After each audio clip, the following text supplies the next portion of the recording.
Hey family, Andy here.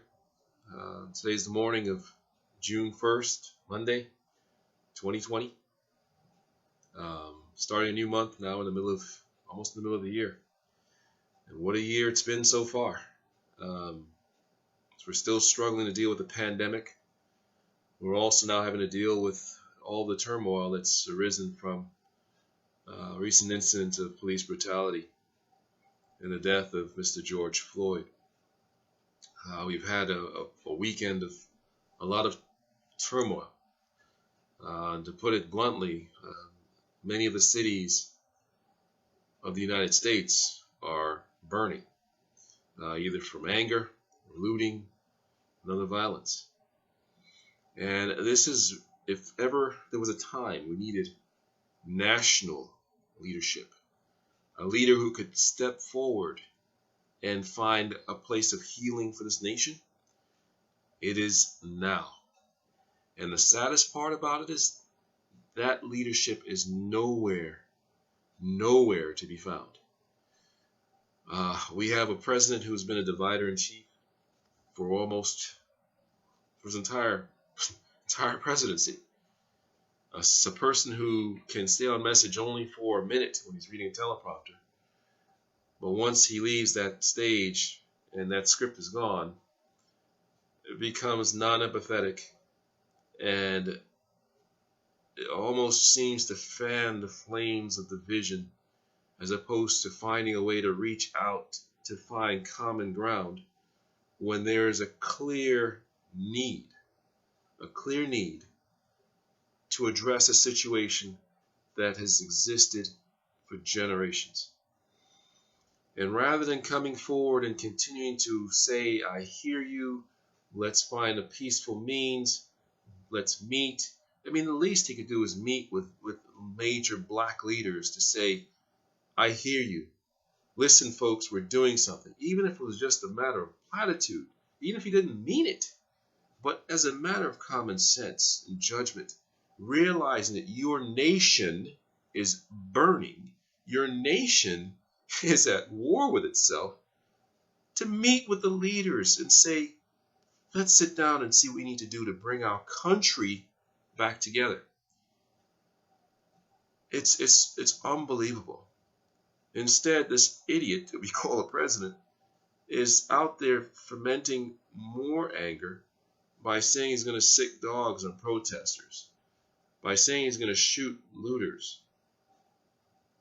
You know, it's this heavy hand of the government, the boot on the neck, literally, that people are protesting against because they have been passed by. They're not the ones whose concerns are being addressed.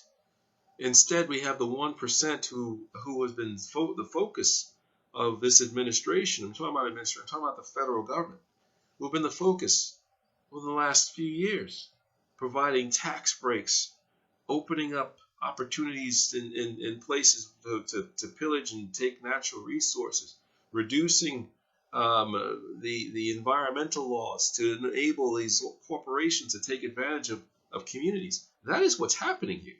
What you are seeing is an uprising of the unheard. And the sad thing about it is this administration doesn't see it. And instead they want to act like strong-armed authoritarians to say, no, we're not going to listen to you. That's exactly what happened to Mr. Floyd. Authoritarian action. Because they refuse to listen to the pleas of the people who are there, the people are supposed to serve, and instead decide because we have the power to do what we want. And that's what we're hearing from this president. We're going to reinforce law and order. We don't care if your grievances are valid. All we see is your breaking of the rules. Not to mention why people are breaking the rules. Not to mention the root cause of what's happening. And if you don't address the root cause, this will happen again. So my voice will not be heard. Not by the people who it matters. But I would only wish that they would come to their senses and recognize that in a time of turmoil such as this, you need to listen. In a time of turmoil such as this, you need to find some kind of even ground. People need to believe they're being heard. And yeah, you can go ahead and blame Antifa and all the other organizations you want to blame, but at the end of the day, if the situations and problems that we have didn't exist, those organizations wouldn't have a following. They wouldn't have a voice. If you had taken an opportunity to listen when people were taking a knee, as opposed to standing up with your bravado and saying, calling them sons of bitches and other things, if there were more real compassion, we wouldn't be here.